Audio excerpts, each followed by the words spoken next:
Welcome to the PlanEdge video training series. This video looks at kitchen droppables.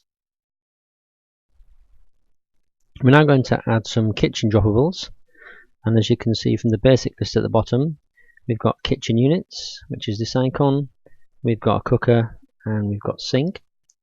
If you want a more extensive list, then if you tap this icon here and tap on the cooker icon, then you'll see here that we get a number of additional icons. So we've got the 4-ring hob, we've got the kitchen units, we've got a range cooker, and we've also got an Aga cooker.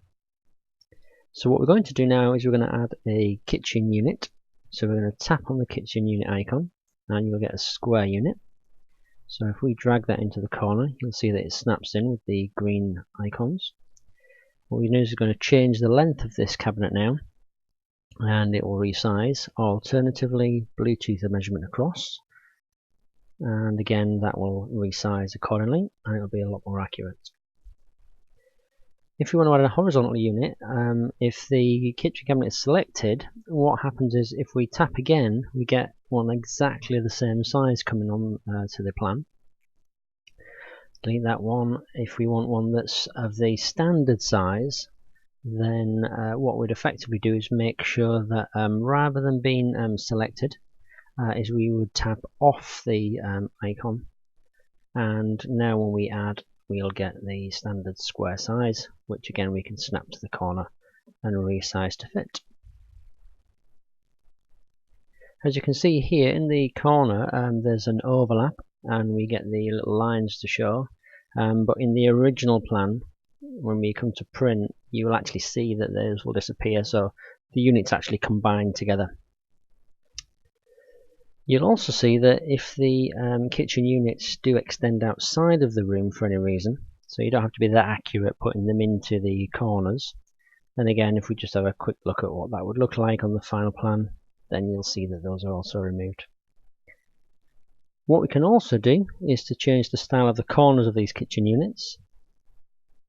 So if we select a unit and we tap this corner, you'll see that it'll go to curve, and if we tap again it will go to the angled, and if we tap the third time we'll get the original. So we can cycle around those various different corners to make it match.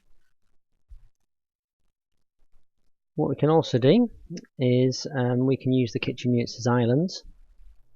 So what we could do is we could put an island in this room, and we could size it accordingly again, either by dragging it or by measuring and Bluetoothing that across. So if we put an island in the middle, again we could make the corners on this rounded. So now we've added the droppables for kitchen cabinets and an island, we'll look at adding some of the other types of droppables into a kitchen. So we'll start with a sink.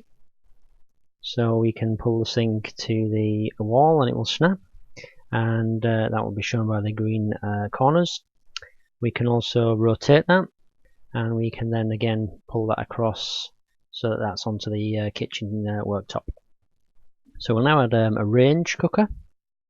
So again, the range cooker we can drag onto the wall, and we can slide that along the wall to give its correct position. Now you'll see that in this view there are some overlapping lines, but as we've seen before, when we go to the final plan, the cabinet lines will actually be combined. For more information and videos, visit planedge.co.uk.